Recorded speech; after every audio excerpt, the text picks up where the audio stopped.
which he tucks into his underwear, please welcome to the stage, Dan Curtis!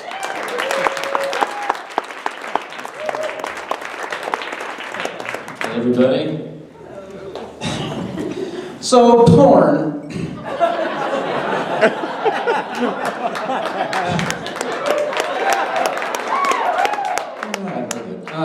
Say what you will, but I get it, you know?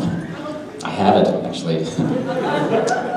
I think stand-up comedy is the only art form where the artist's muse can be my mommy.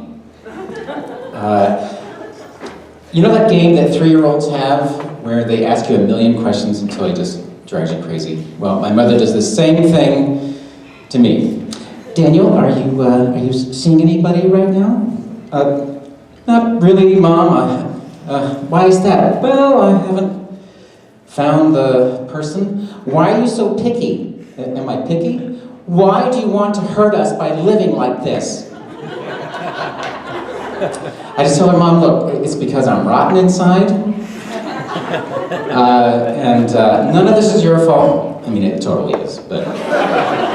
And can you please read me a story? I'd like to get that. My mother is an elder, and I've heard that we're supposed to respect our elders and take wisdom from them. But if we're talking about my mom, then no. I cannot take wisdom from someone who refuses to drink water because, as she says, I don't care for it.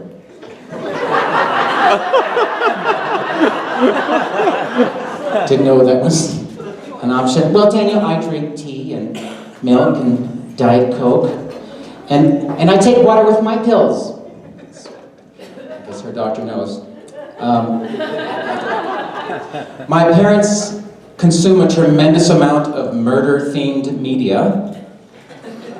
They watch Law and Order and CSI and Matlock.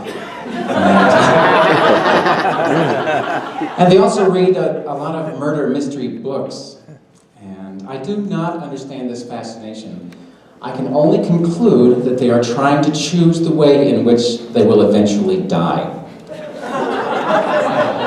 I would like to be poisoned.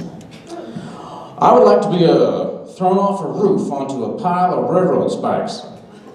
Well, I don't care for that.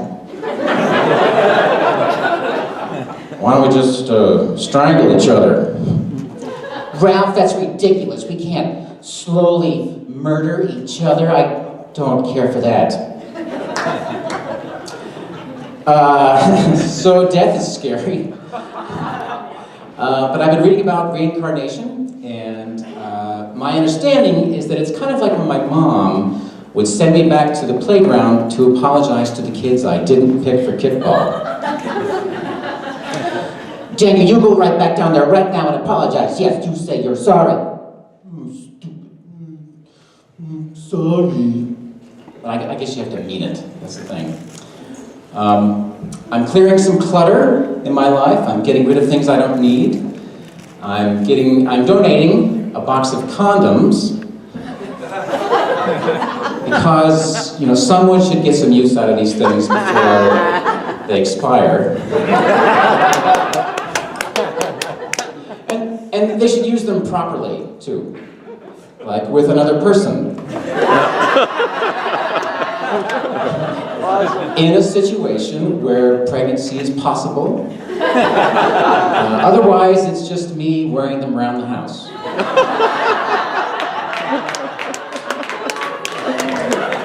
And that doesn't take away the loneliness, so might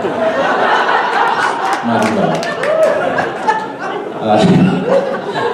I do want a relationship someday. Relationships are tough. I think the hardest part about a relationship is sabotaging it so that it doesn't take over your life. That harder still is making the other person feel like it's their fault. It's tough. Some of you maybe have done that.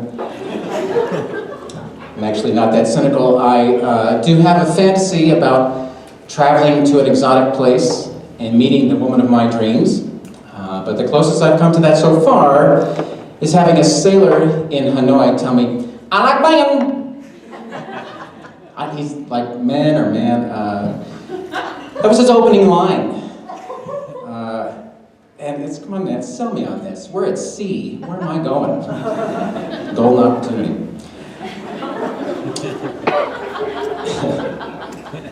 So they say that you should live the life of your dreams, but I don't know what that means. Are they talking about the dream where the FBI tells me that in order to save the world, I must sodomize myself? It's a true story. Totally welcome. And just as I was about to fulfill my mission, I got really freaked out and I woke up. Which is interesting because I could have woken up right after they told me that I had to sodomize myself to save the world. I'm not sure why I stuck around for the rest of that story. I didn't care for it. That's all for me, thank you.